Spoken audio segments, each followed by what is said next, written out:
JC Motorcycle Superstore with the off-road lineup from Sidi. Sidi is a top boot maker. These are all premium products. However, they have a full spectrum. All of these boots are over $300 at full retail. Down here, pretty close to $300. Up here, you're over $500. So there is a spectrum to consider. Let's break them down. But first, some common themes through all of these boots. The Sidi lineup all uses Lorica and leather construction. Lorica is basically a synthetic leather. It's a little bit more resistant to wear and water, but it retains a lot of the same properties. It's just very durable. You're going to find leather on the heat shields here, and then that transitions on the more expensive boots. On the inside of these boots, they all use a cambrel liner. This is a synthetic material as well. And this is very good at resisting mold and mildew. I've been wearing Sidis forever in Southern Oregon where it's wet a lot, no problem with mold. Another thing are the buckles. All of these boots use the cam lock buckles, which are, in my opinion, the best in the market. Very easy to operate, very sleek, and they stay put. You don't have to hammer on them when you're trying to get inside the boot. They're really very functional.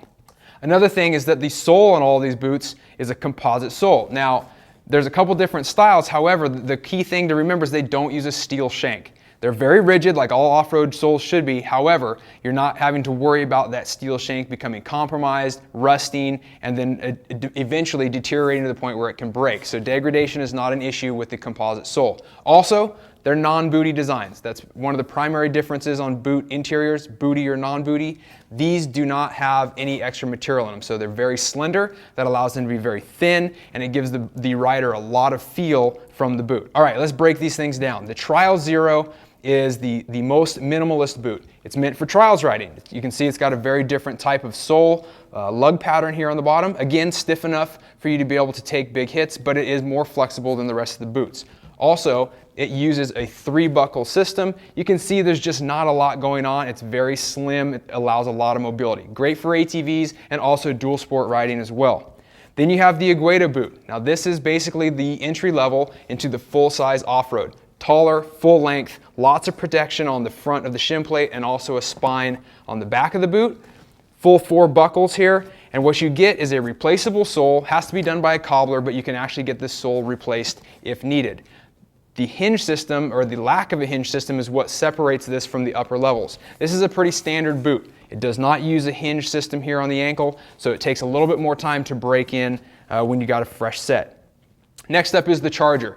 This thing is still under $400, but you get the pivot system. This hinge system is very, very good at allowing for a lot of comfort straight out of the box. Other than that, these boots are very similar.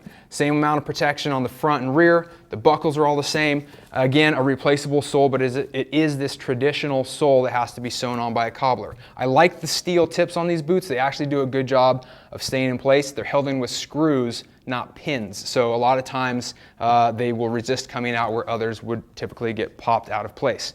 All right, this is basically one of the best boots ever in terms of its performance, its sales over time. This is the Crossfire. Now, what makes the Crossfire special is that it has a dual flex system. So you've got the main pivot here, and then this is also a secondary pivot. Much less pronounced, but it does allow a little bit extra flex. This is the boot I've been wearing for 5 or 6 years. It's incredible.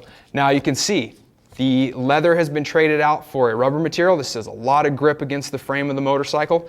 Also, one thing to consider on this boot is that it comes in basically 2 different styles. You've got the Crossfire TA, which is the traditional sole. That's what you see here. It also is available in the Crossfire SR, which is a sole replacement system. Now, that looks basically like this. 1/4 turn screws. Anybody can do these at home on their own. So it's a lot more versatile, it's a lot easier to take care of, and you can also get some different attachments. Basically, there's a Supermoto sole, which has extra sliders, and you have an Enduro sole, which has a very aggressive lug pattern on the bottom. I actually use the Enduro sole, it's fantastic. So TA is more affordable.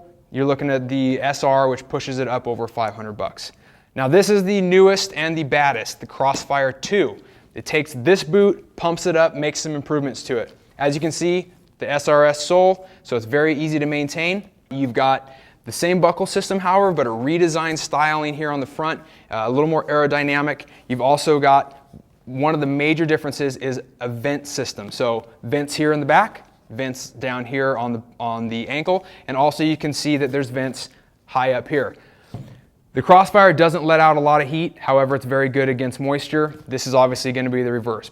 better for hot temperatures, not quite as good in super wet stuff. But find all the details on these. We'll break them down further on the product pages. You can see the specs, the sizing, and also all the different colorways that are available in these boots. Particularly on these two, you can start customizing all this plastic or all these plastic components. So it's really, really cool. Check them out. Find more details at motorcyclesuperstore.com. Don't forget to subscribe to us as well on YouTube and leave us your comments. We'd like to know what else you'd like to see, what you think about these products in general, and give us some feedback. So thanks for watching. See you next time.